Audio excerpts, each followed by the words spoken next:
the land of Dawn for game number 1 of Onic and Blacklist. Yeah, it's a simple start, but we have to watch out for the fact, like the thing that you mentioned earlier, Rockhard, which is the lack of secondary damage, magic damage option here for Onic. They have a Valentina, but at least they paired it up with a Martis, so when a Valentina brings people low alongside the others, you'll have the Irithel and then the Martis to finish off the job. But the fact that Blacklist has an Edith and a Lilia with them, and of course a little bit of magic damage that the Florin can dish out, is something Onic needs to respect. Okay, a lot of hopes already on the first little wonder of the game, so it's going to be Blacklist International securing that one. And as you said earlier, Renmar for Yoshino is really more on giving vision for Yoshino. We saw him earlier on that purple buff for Sensui. So this is going to be somehow a slow start for both teams. That's right. Because the ultimates are very, very crucial. Yeah, especially for Blacklist, because if you've been hiding under a rock, you would know that Lilia does not reset the stacks anymore with the ultimate. Yep. That's 2 patches ago.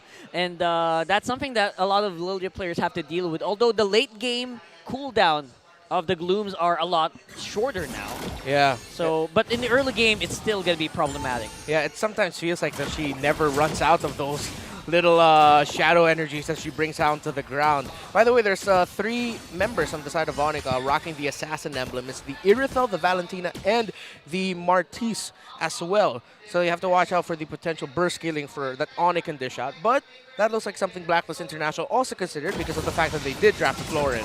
Yeah, but what's interesting here about this lineup for Blacklist in the mid, it's so difficult to kill. They got health resets, they got heals. Yeah. My goodness. And a fast clearing of minion wave. So this is not the first turtle of our game. We have Yoshino zoning out the players from Blacklist International, the Edward as well. We have Gem to be part of this team fight. Yoshino is already low on life. There's the onward with Penalty Soul for Gem. And Sensu will secure that turtle plus the first blood. And Blacklist International just keeps on striking. Yoshino is forced to back away. Wow, what an entry there by Edward, actually committing the flicker and then the onward as well, maximizing the knockup of the Earth Shatter. And then the purple buff stolen by Sensui. Onic is not having the best start. It's a nightmare start for them. Yeah, just add some salt to the wound, won't you? Yeah. That will hurt. That will hurt for Onic. And we saw actually Super Prince to get vision on that purple buff of Sensui. So it's really more of Blacklist International just capitalizing on whatever resource that they can get after that turtle tank. They're basically capitalizing on the healing and, of course, the tankiness of the Edith in the early game, which is definitely something that's very difficult to bypass for Onic, especially now that we know they're waiting for that Irithel. They're waiting for that Martis to really scale up, get those kills in, and that makes Yoshino's job so difficult because 3 members of Blacklist have Purify, and, you know, it's just so hard for him to get these pickoffs. And there's no really burst, I might say, for Onic if they have Cho on their lineup. Yeah. Sensui still gets to secure his purple buff, and you see, of course, Onyx and Yoshino just doing what he needs to do here as a Cho roam for their squad, just get the info. But Blacklist, they're not stopping with their rotations, and this is one of the different things about, well, 2 different things compared to their first round matchup. 1, Blacklist is able to rotate around their middle 3 very, very well. That's something Onyx stopped in their round 1. And number 2, Gem's having a hard time against Edward.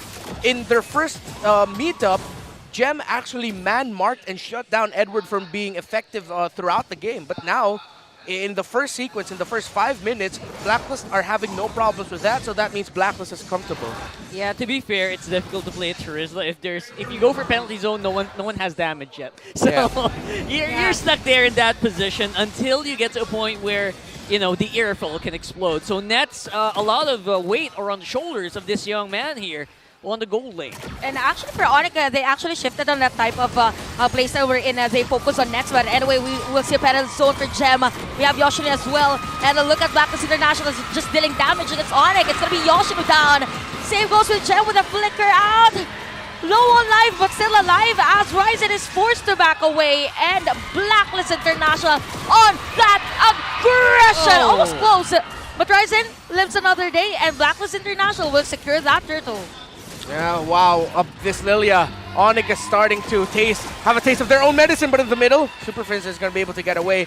And yeah, the lack of damage here by Onic. The continuous damage coming out of the Lilia, the resets that she'll be able to get. Of course, those slight cooldown resets before she reaches max level is still relatively high, that you have to watch out for it. It's just Blacklist out-damaging Onic, and Onic having to play for the late game now with their Eartha. And this is one of the conditions we talked about when it comes to Blacklist. They don't necessarily need to play slow and wait. They can make the late game come faster for the Claude, and that's what they're doing. Yeah, especially right now that Renegade just keeping everyone so healthy. They have so much leeway. They just go aggressive. Yeah, and we actually saw Oheb already on as a double laning. So that's one difference, probably on Irithel and Claude, the mobility. So Blacklist International is just pretty solid on their rotation. We could see a Wind Talker already for Nets coming to this game. Gotta go fast. Gotta go fast. Yeah. Yeah. You have to do those double lanings as well. Claude's one of those few heroes who can actually do that, right? So they're doing it very well. And Onic, they are trying to dance around it. Yoshino, he's waiting for the timing. Okay, there's a poke from Sensui. Wow. So they're just helping Oheb to actually secure this turret out of bottom lane. So it's really more of securing the turrets here for Blacklist International as to what the lead is now at 2.4k gold. But wait, hold on, Sensui is already low on life, but Yoshino is there as well. So forced away is Onic Philippines, and Blacklist International still continues that aggression. You feel bad for Yoshino. You saw him desperately try! Oh. Okay, no, I thought something was going to happen to them. Could've been bad. Yeah, that was a massive knockup. Anyways, so Yoshino was desperately trying to kick back Sensui, but then all the crowd control being dished out by Blacklist International, and just when he was about to kick Sensui further away from the members of Blacklist, he was taunted by the Fredrin, meaning he lost a little bit of control in terms of being able to dish it out and finding a good angle. So right now, Blacklist International are handling this show very well, and look at that. Ooh. My goodness. Little by little. Somebody stop these guys. They're not slowing down here. And you know what? If you're Yoshino, you'll really have a hard time on trying to have that beautiful kick, because there is a lot of hope from Blacklist International. Whenever you move forward, we saw that damage against Yoshino. So, man, for Onic, they just really have to wait for Nets to have that damage and have Super Prince to do those bursts again. Yeah, that Lilia is a problem. Onic can't get close, and that's what's single-handedly stopping Onic.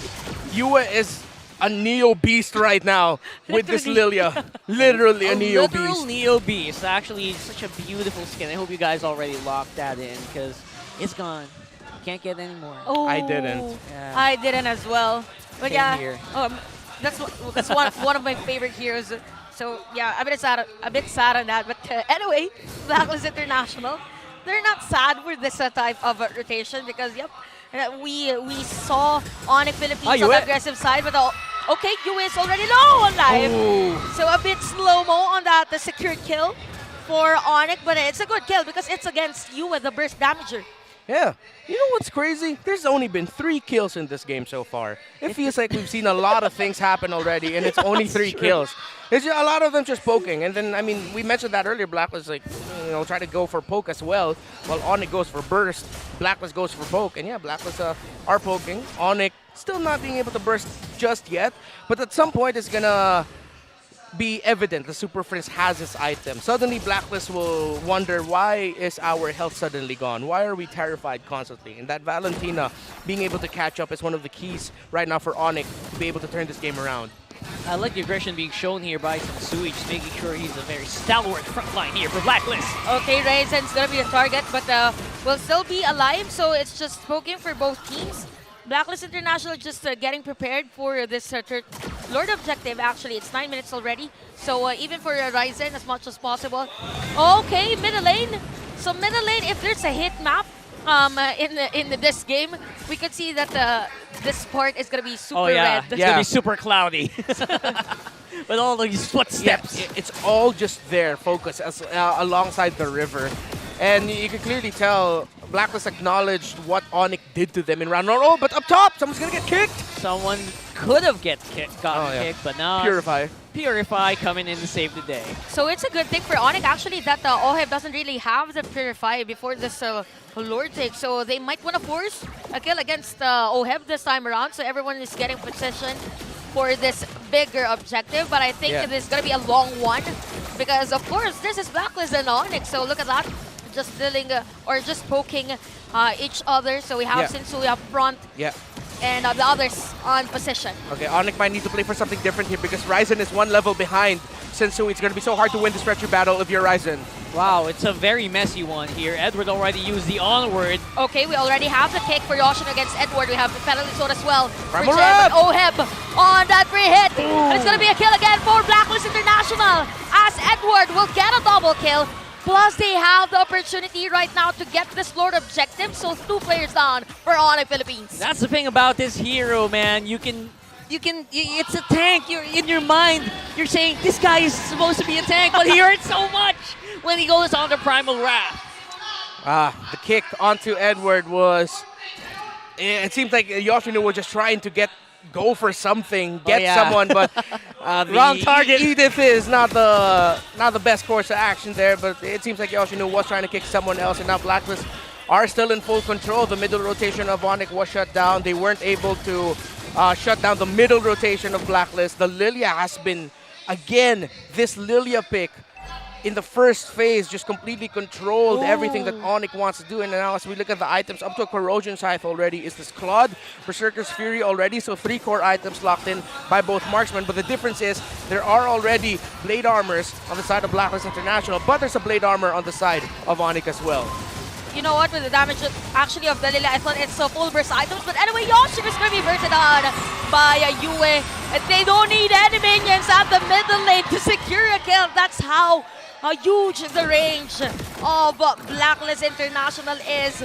And the top lane, and they might secure this as well successfully. Oh wow, Blacklist International, a very aggressive Blacklist we are seeing. Yeah, we're at the critical point here. The power spike of this Claude. Yep. Only missing just 1 item, then it's just scary, man.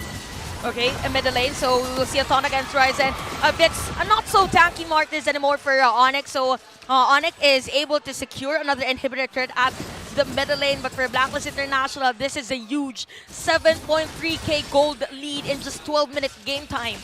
Yeah, the word tanky does not appear in the Onic dictionary right now. Nope. With a Claude like that, oh my goodness. Yeah, everyone's just getting melted. Everything's set up for the Claude as well. And again, this is what you get when you have more sources of magic damage. This goes back to a condition we take in FPL Philippines Season 10. If the Valentina is your only source of magic damage in the game and you're up against multiple ones in the roaming mid 3 of your opponent, it's really going to be a struggle. And Onic just fell into that trap again with prioritizing the Valentina, though it does make sense. But it's more of just Blacklist picking up that Lilia so good and playing it really well. If you're looking for a Valier alternative, that's Lilia, folks. That's right. The resets you can dish out, the slows, the damage. We have this term in the Philippines, we call it malagkit. It's sticky. You can't seem to get away from it. You try to run, but it's slowing you down and it's hurting you, and that's what this Lilia pick is. Yeah, and it's so easy to itemize against the lineup of Onic, especially with the Blade Armor being improved by the patch, right? Just go slap on that Blade Armor, you're good to go. Yeah, you actually mentioned that for Onic, it's really more on the physical attacks only. So Blacklist International, the only threat for them come the late game is just going to be nets. So Blade Armor is the only item they actually need, not unless there's a good kick from Yoshino. But how? There are 3 Purifies here from Blacklist International. So okay, we'll see a Lord being started here by Blacklist International. I think Onic, they're not going to contest this one. They can't. If they contest it, it'll be too much of a gamble. They just need to try and open up the map. And you see Onic actually trying to open up the map by split pushing the sides. But Blacklist timed their Lord attempt really well with the minion wave flow, so that if ever Onic wouldn't be able to split push so easily in the sides. But also a little bit of indecision by Onic whether or not they actually wanted to go for contesting the Lord, maybe speak it out, or really complete a split push. So a little bit of indecisiveness there by Onic in terms of what to do around that point. Yeah, man, the clock is running out here for the Onyx. It's so apparent that it's impossible for them to get a kill, especially with Renegade. The presence of the Florent just so massive here. Yeah. Okay. And we actually see a Sensui use that Retribution just to slow down Ryzen. So it's as if Blacklist International, whenever there is a skill that they can use, why not use it against the Onyx? So Lord will march in at the top lane. So Blacklist International just waiting for those minion waves. Middle lane turret is going to be the target successfully. They are to destroy that one. And the Lord is going to be killed here are defended by Onic. Yeah. I think Blacklist still have to kind of be on their guard because the one bad catch on OHEB will actually mean that most of their damage is going to go down the drain, right? So I think that is mission number 1 here for Super Fritz. Yoshino's going to be having that nice black shoes from Yue. That is going to be a turnaround kill for Blacklist International, right on spot for the players of Blacklist. Nets on the damage. Sensui finds this one, has the blade armor, by the way. So we have 3 players for Blacklist International, 3 players down for Onic. Is this going to be it for Blacklist International? They will go for the tower push. Minion wave and a shutdown from Nets. Renegade's immortality and a double kill for Nets. My goodness! Prince and Nets. What a play! Terrify, Burst, the 2 main damage conditions of Onic popping off at the right time. It finally happened! The stars aligned here. The Terrify and the crits coming in from the Irifel meant that even with the floor in, it was just not enough to keep OHEB alive. I think for Onic, this is their strategy. If we base it from yesterday as well, there was a time where the other team was trying to go for the final push, and then they went for a play. So maybe 2 or 3 more that kind of plays from Onic, they might turn things around because Blacklist International, they have to be prepared for those kind of plays. Yeah, they can't slip here. This is the best chance Onic has to turn the game around even more. Blacklist still has a considerable lead considering all the towers on the side of Onic are gone. And Onic, I think they may have realized something. Hey, we can just throw Gem, Ryzen, and Yoshinu and just make sure Super Prince and Nets can free hit. That's it. That's the play. Throw everything you have straight into OHEB and you just might get what you want. That, I guess that depends on how badly or how well the collapse, the 5v5 happens. So we'll see if that's going to happen here around this Lord area. Right now, Blacklist looking a little bit more shaky than I thought they would. Yeah. So actually you have 3 rather purifies available for Blacklist International. So this is going to be, I think, 2 more resets for this Lord. Yeah. I highly doubt that minimum. This is 1 straight Lord objective taking for both. Yeah, the moment Blacklist gets info, it looks like they might reset it, but they might actually not even. It looks good right now, especially with OHEB being able to poke down Ryzen, but let's see. Oh, the retribution is being used by Ryzen, by the way. So this is the perfect time. We see Gem on the penalty zone, and look at that. Net's going to be down on the Edward's hands. A double kill already for Edward. Why is Edward acting like a marksman for Blacklist International? Just zoning out the rest of the players and dealing damage against them. No need for the Lord. No, no, no. Not this time as Blacklist International wreaks havoc against the base of Onic. They have the minion wave again. Sensui will secure, or rather, you will secure that kill, and we have the minion wave at the top lane as Blacklist International will go for the base lock, and Onic can defend this one. Blacklist wins game 1. And that would